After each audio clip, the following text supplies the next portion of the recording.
I will talk about how can you fix this problem or know how you can do that on your Zepeto app. So all you have to do, so you just click here on settings, click on it here, and just click on settings.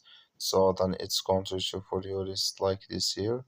Then you go down, just keep going down, you click here on apps.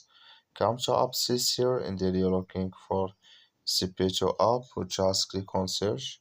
Then here at Zepeto app, it's going to show for you like this. Click on it.